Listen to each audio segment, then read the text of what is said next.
कथावाचक अनिरुद्ध आचार्य महाराज ने कुछ दिनों पहले महिलाओं की सुंदरता पर टिप्पणी में क्या कहा, सुनिए।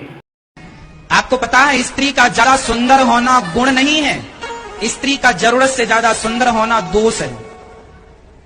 हाँ या ना? नहीं समझ में आई? हम समझाते हैं। माता सीता का हरण क्यों हुआ? क्योंकि वह जरूरत से ज्यादा सुंदर थी। द्रौपदी की भरी सभा में साड़ी क्यों खींची गई? क्योंकि द्रौपदी भी जरूरत से ज्यादा सुंदर थी। अर्थ का अनर्थ करे तो अनर्थ करने वालों की गलती है। तुलसीदास जी तो जो लिखे हैं बिल्कुल सत्य लिखे हैं। उसी तरह ये दास अनिरुद्ध ने जो कहा है उस सब्जेक्ट में, उस संदर्भ में, वो समझाने के लिए वो बिल्कुल सही है।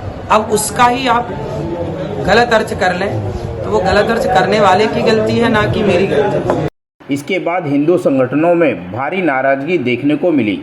उन्होंने बताया है कि महिलाओं का सुंदर होना एक दोष है। भागवताचार्य जो कि व्यासपीठ का लगातार अपमान कर रहे हैं। महाराज अनिरुद्धाचार्य ने जो बयान दिया है माँ सीता के ऊपर, उन्होंने उनकी सुंदरता का व्याख्यान किया है और एक टिप्पणी की है कि महिलाओं को सुंदर होना अपने आप में दोषपूर्ण है। माँ सीता सुंदर थी इसलिए उनका अपहरण हुआ, द्रौपदी सुंदर थी इस वजह से उनका चीरहरण हुआ।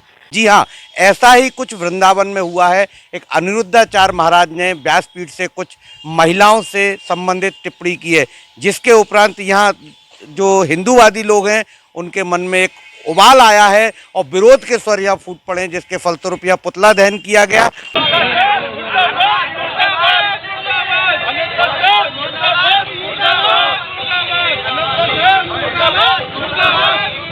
आज हिंदू संगठनों की नाराजगी के बाद वृंदावन परिक्रमा मार्ग पर स्थित गौरी गोपाल आश्रम में स्थानीय नागरिकों, ब्रजवासियों एवं विद्वत जनों के समक्ष कथावाचक अनिरुद्ध आचार्य महाराज ने साष्टांग लेटकर अति सर्वत्र वर्जयेत वाले व्याख्यान पर माफ़ी मांगी।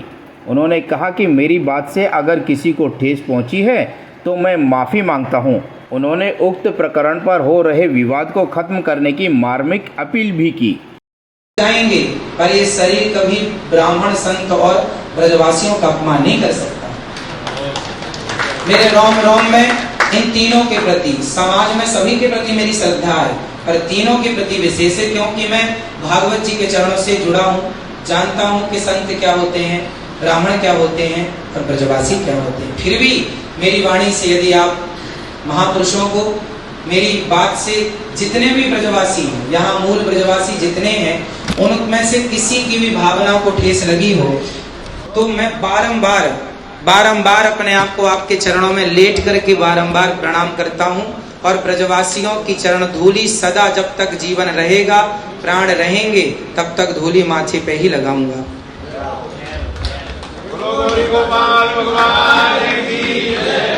आनंद कर दिया महाराज जी, बहुत बहुत धन्यवाद।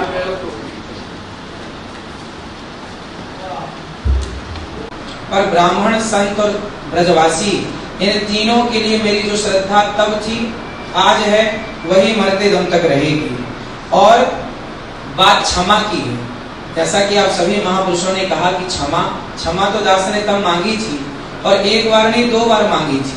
और इसके साथ एक बार क्या, 2 बार क्या, 1,00,000 बार नहीं, 1 करोड़ बार यदि मांगनी पड़े तो मैं आपके चरणों में लेट करके यूं